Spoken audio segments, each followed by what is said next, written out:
Welcome to Politics con Acento. This is our fifth episode, Fighting Misinformation. False claims such as increased illegal immigration brings increased crime, or immigrants take jobs away from people who were born in the United States, and even election fraud. Those are widely spread across social media and the internet. The Latino community is a major target of these statements. Recall the pandemic. For months, false information circulated about medical developments and vaccines, once again targeting our community. That is why we are breaking down the social media and artificial intelligence environment with an expert, Roberta Braga, founder and executive director of the Digital Democracy Institute of the Americas. She specializes in digital democracy, online misinformation, and the evolving role of technology, particularly AI, in civic engagement across the Americas.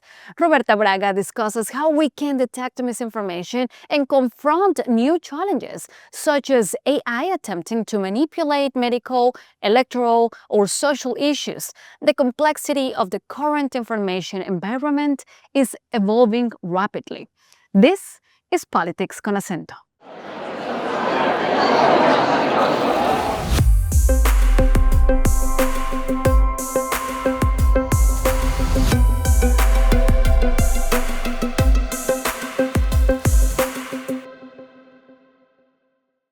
It feels like the last time I saw you was like maybe 2 years ago. It's just that time has flown by. It's flying.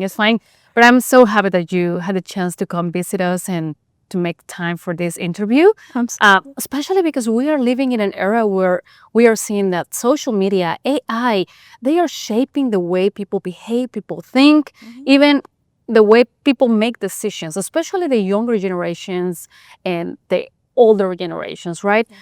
So you are very into what's going on in social media and the misinformation, especially the misinformation that is targeting the Latino community. So tell me a little bit about how do you see the environment right now? Yeah. So this is a really good question.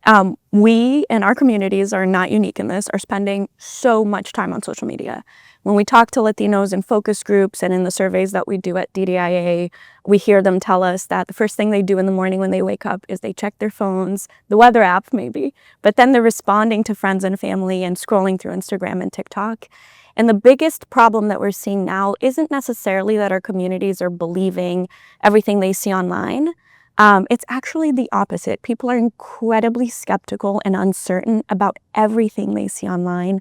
They distrust at a high level organizations, elites, institutions, and individual accounts on social media too.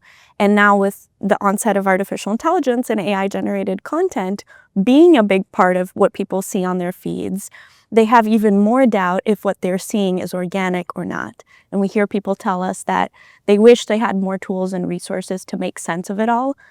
But by and large, they're trying to be critical at least, even if they can't quite get there on being able to say 100% if the content that they're seeing is true or false. And when you tell me that Latinos don't trust and don't believe on basically anything that they are seeing in social media, why is that happening that way? And was it the same way always? So I think that as the volume of content has gone up over the years and more platforms have come out, people are being exposed to a lot of different things all at once. So there's like an oversaturation of content. And because we're spending so much time on social media, very quickly scrolling through in a kind of a passive way to pass the time, places like video platforms like Instagram and TikTok, I think we're just inundated with stuff. With the technology evolving, I think there are things that, we trusted in that maybe shifted over time. So we know that there's a lot of skepticism because we did 2 polls last year in 2024, where we asked people to tell us how familiar and believing they were in 15 false claims that we'd identified, so misinformation. And 66% of 3,000 Latinos we talked to in September, and 62% in March before that, were either rejecting all of the 15 claims or they weren't sure if they were true 100% or not. And so people, I think, have this level of skepticism, and they're maybe more comfortable than they used to be telling us that they're not sure. But that's both good and bad. I think that also means that we're skeptical of credible information and credible people. So one thing is that they are not believing of what they are seeing on social media, but then how is that they are making decisions? Like, how do they eventually end up like saying, okay, this is the way I'm gonna, process all this information? Honestly, that's a good question. I think it kind of depends on the person, and it's something that I'd love to talk to folks more about. I think for some people who maybe are trying to stay a bit away from news or a bit away from politics or negative content, which we hear is increasingly the case, they might be making decisions based on the priorities they have for themselves and their families on a day-to-day basis.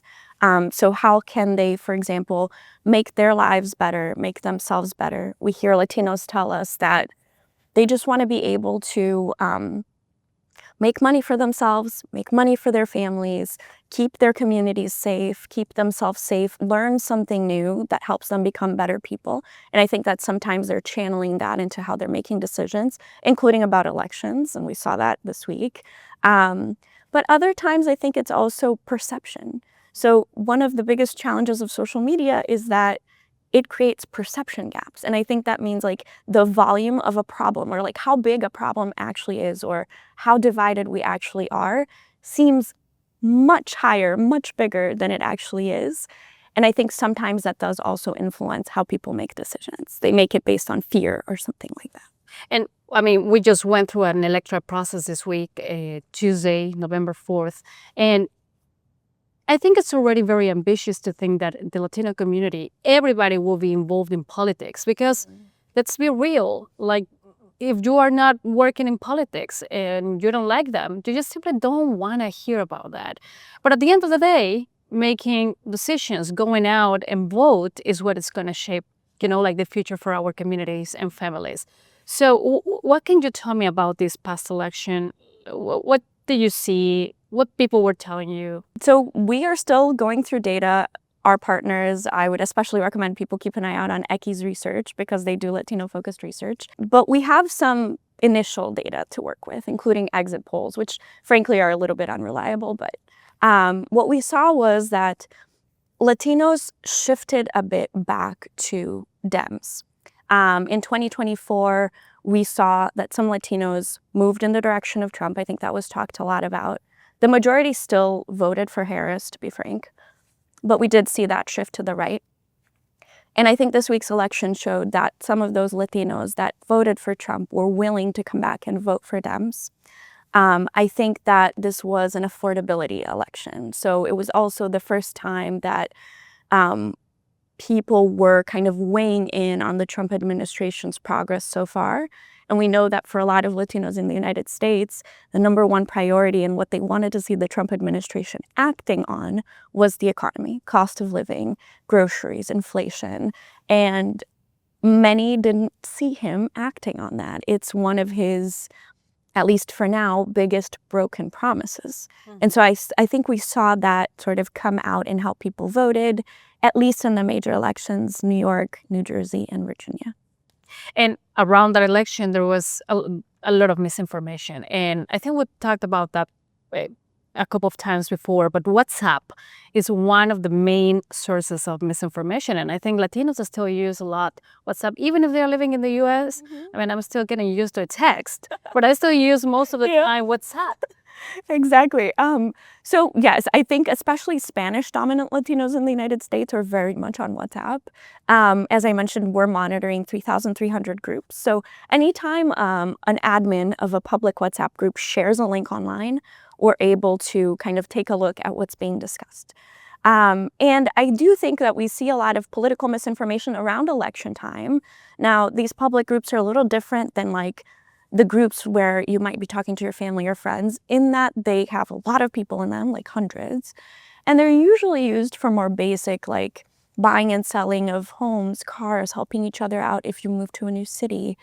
But around elections, we do see a lot of misinformation. We saw a lot around Mamdani.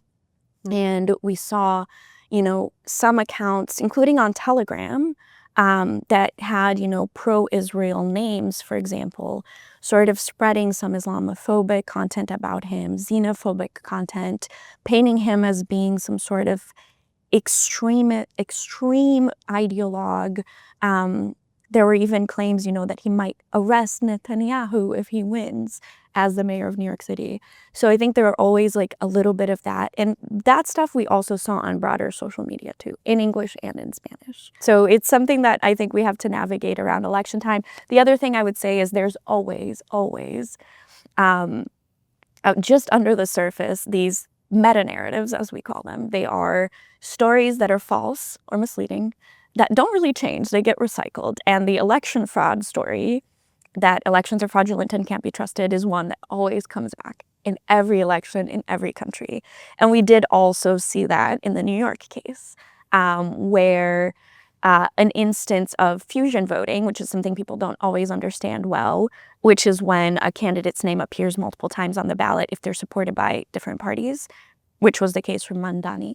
That was twisted by really high-level figures to say that there was widespread voter fraud or election fraud happening. So I think it's something that actually we could predict and ideally get ahead of. But those little instances, things like delays at polling places, things that don't really impact the outcome of an election at the end of the day, always kind of get misused to say that there's fraud and so feared in the elections. So now election fraud has become like a concept that is coming back regularly to social media. But what can you tell people in terms of like what can they do to filter that information, especially because that phrase election fraud sometimes is coming directly from the president. Yes. So if they cannot trust the president, who can trust? That's a really good question, and a complicated one. What I like to suggest to folks is sometimes it helps to pay attention to the manipulation tactics, not the content itself. You should definitely pay attention to the content, don't get me wrong. But if you start to take a step back and you don't focus so much on individual pieces of content and you focus on manipulation, you start to see how that also gets recycled and you start to be able to identify it in post. So for example, emotional language is a really common manipulation tactic. People who are trying to get you to think a certain way about elections might insert anger, they might insert fear, they might insert some really sensationalistic headlines or images out of context to get you to think a certain way. Pay attention to the emotional piece. Another is false dichotomies. So that means essentially when somebody posts something where they reduce your solutions to two things. They make it seem like it's either this option or this other option when there are like maybe 8 other options. Black or white. Yes. Or ad hominem attacks is what we call them. Like when people attack a person to distract you from what they're saying. It's really a common tactic as well. So if you can start kind of thinking about what the account or what the people posting might want you to think or act like, and you start to notice the manipulation in that, then you can think twice about whether the content is true or false too. So that's just one way. There are many other ways too. And I want the audience to dimension how effective is this in the population. Well, you have probably more numbers than me, but like how is it really impacting their decisions? Because at the end of the day, they probably are getting what they want. That's what they continue doing the same. Yeah. So the thing about misinformation is it's hard because people don't vote usually based on like one thing only. And the way misinformation or disinformation works is like you get bombarded and maybe oversaturated with specific narratives over and over the course of time. And you might start to be moved toward believing lies or believing more conspiratorial frames of events. But it's still hard to say that people are voting because of misinformation. I actually think that misinformation often already plays at something that you're experiencing or feeling and makes it worse. But that the majority of Latinos are likely voting based on actual priorities that they have for themselves, the things they feel in their day-to-day lives. It is just the case, as I mentioned earlier, that I think sometimes social media is good at kind of pitting us against other communities, or it creates like an environment where you can scapegoat all of a society's problems onto a specific group of people. That's certainly happening now with Latinos in the US and migrants specifically. And it's something that people tell us is hard because Immigration misinformation is what Latinos are seeing the most this year, they've told us. They both want to engage with immigration content because it's important for them, but it's also the topic of misinformation that they're seeing the most. And it's really negative and very toxic. And so I think people are also kind of looking at how can they navigate that, along with all the other issues that are incredibly important. So some people can say, okay, this is about the election, but that only happens every 2-4 years. But what about immigration? What about health? And again, I mean, these are not my words. The Department of Homeland Security, they are openly saying that they want people to understand that their goal with the operations and the raids are to expose people out of the country. Yeah. And when we see those videos that they are posting about the way they are dragging some immigrants on the street to, like arrest them and then eventually deport them, they are creating this sensation of fear in the community. Could you consider that as some misleading message on social media? That's a good question. So I think that the videos that we're seeing are very real experiences that people are facing. And I do think that one of the administration's sort of goals in what they're doing seems to be to create fear and to make it so that people don't feel like they could stay in this country. And we saw that, the administration was encouraging people to self-deport or whatever. But I do think that communities at the local level, the ones that are actually feeling what's happening, are coming together and pushing back on some of this. So the fear only goes so far. I think at the end of the day, people want something to believe in. They want credible information. They want to support their communities and support each other. And in the cities where this is happening, including in Chicago, for example, we see instances of the community coming together to protest, to push back. So I think that's really encouraging. We're all just doing the best we can.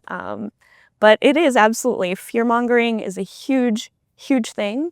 But luckily, I think that we're seeing through some of that too. And I think we are now recognizing the manipulation when it happens. Yeah. And another aspect, health. And especially the Latino community. I mean, I still remember my mom trying to make these magical cures for, when I had any kind of illness. And that is one of the things that probably we care about the most because we care about our family. And when we see authorities that are now in power, very skeptical, for example, with vaccines, and the information that we are seeing outside is very confusing. What can you tell people about that specifically? Because that's actually been with our life. So we need to be very careful with what we believe. Yes. Oh, this is a tough one. So we actually did some research on cancer misinformation earlier this year, where we mapped out what the conversation about cancer online in Spanish looks like. And we saw, the false cures, the false causes to cancer. I think that similar to what I mentioned earlier, there are a few things we can do. One is rely on local resources that are close to you. I think that there are local healthcare workers, hospitals, doctors. Interestingly, in our research, we found that scientists are one of the only stakeholders that are trusted across partisan divides, and I think there's a reason for that. So relying on local journalists, local experts, local health experts. The second thing is there are some specific fact-checking organizations like our friends at Fact Chequeado who do verify information about health that you can always rely on. I also think the last thing, kind of going back to what I mentioned about the manipulation tactics earlier, is with health-related information in specific, often what we see are fake experts being used to advance a fake cure to something.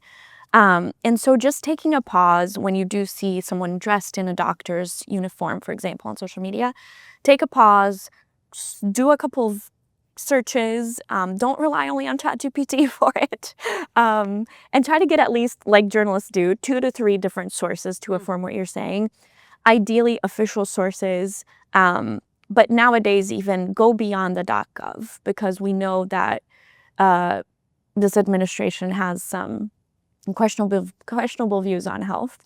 Look for science, look for scientists that have affirmed what you're looking for. And if not, you can rely on, I think a lot of news outlets have verification arms, like Telemundo has Te Verifica, Univision has a Detector. You can submit queries into WhatsApp in some of those places for people to verify content for you. So it's hard. I do get it, especially with health stuff, but if you're, relying on what's there and then 2 or 3 sources at least. Yeah. I was telling you about ChatGPT because now ChatGPT is the best friend of everybody, and it's impossible not to talk to him or to her every morning and say like, hey, tell me, like it's an assistant to everybody now. Yes. But that's dangerous because we also need to be critical in order to use ChatGPT in a way that it can be actually functional and not falling in information that ChatGPT is probably not able to filter enough yet. Yeah. So what are your recommendations for all those ChatGPT users? Yeah, so I will say, based on interviews we've done with Latinos, we see that a lot of people this year are using ChatGPT as an assistant for summaries. So for active search, when they come across something, say on Instagram or TikTok, that piques their interest, they'll go to ChatGPT. Still, most people go to Google. So to be fair, mostly Google. But some people go to ChatGPT and they rely on the summaries because it's easier. They don't want to have to pull multiple links and make sense of it all. Like, it's faster if the summary is there for them. But we know that ChatGPT does have a tendency to hallucinate. And even though it's gotten a little better over time, I think it's still important for us to make sure that what the summaries say is something we verify with other sources. Again, I've had instances, of ChatGPT even hallucinating academic articles when you ask it to produce, a resource document or something. So it's really worth not only relying on ChatGPT. And I think that Latinos kind of know that. They recognize when things are a little bit off. The Latinos we've talked to do. And some are doing a pretty good job with that, but I think the issue is the speed. So online, speed is king, and I think that we all are going through information over and over and over, maybe spending only a couple of seconds. So it's very vibes driven, but with search, we should definitely spend a little more time. At least go to like 1 or 2 other sites to make sure that what the summary says is actually accurate. Roberta, and my last question. You, as the founder of the Digital Democracy Institute of the Americas, do you think that AI will become the next biggest challenge for misinformation for the Latino community? Yes and no. I think that traditionally, misinformation has not needed AI to go viral. And I think that even with the onset of AI, a lot of what we see is it's more rudimentary. So there hasn't actually been like a ton of AI-generated misinformation to date. I think that's about to change, to be honest. And something that I was paying close attention to was the launch of OpenAI's Sora 2 network. It's AI video-generated social media. And you might have seen those videos because they were very sensationalistic. There were a lot of videos, for example, of like kids feeding meat to bears or animals doing weird things. I would say those videos aren't real. Most of us recognize that they're sensationalistic and therefore aren't real. But it's tough because the quality of the videos are changing. The things to pay attention to for now, watermarks. So Sora does have watermarks on its videos. But if you don't know what Sora is, which most of us didn't and don't, or are not paying attention to that, even when you see the watermark, you're not going to know what that means. You're not going to know it's AI generated. Second, society figures out things really quickly, and we figured out pretty quickly how to remove that watermark from those videos. So that's what I was going to say. Yeah. Or if you pay the premium version, maybe you can get rid of it. Exactly. And those videos are circulating on multiple different platforms. They don't just stay in Sora 2. We know that. So I do think that's where we might start to see problems emerging next year. And it will get harder and harder to tell if the videos are real because I don't think they'll continuously be sensationalistic. Like, it might be more plausible as time goes by. So honestly, I think like the social media companies have a huge role to play in this. Unfortunately, a lot of them have scaled back investments in trust and safety. I don't think that should be the case. Governments, I think, have a big role to play in this. There are not a lot of regulations of social media companies in the United States. And I think with AI and these AI-generated platforms, we do need some guardrails, and we need them soon. to help folks like us kind of sift through the confusion of AI-generated content. So, well, the reality is challenging. Like, even though I consider myself still young, I'm like, okay, I don't know what is this. I don't know how to handle all this AI stuff. People are lost. It's not just you and me. Like, it's everybody. My mom just told me last night, she's like, she's incredibly well-read, watches the news all the time, has all of the information. Still, like, we're all in the same boat trying to kind of make sense of the pollution. So, well, there's a challenge, but I think that's why you are here, because you need to keep tracking all those trends. So I really appreciate your time, Roberta, and thank you for coming. thank you so much, Stephanie. Thank you for tuning in to Politics con Acento. We are incredibly grateful to Roberta Braga, founder and executive director of the Digital Democracy Institute of the Americas, for sharing her invaluable expertise on one of the most critical issues for our time. In the next episode, we will have a conversation with Maria Teresa Kumar, founding president and CEO of Voto Latino.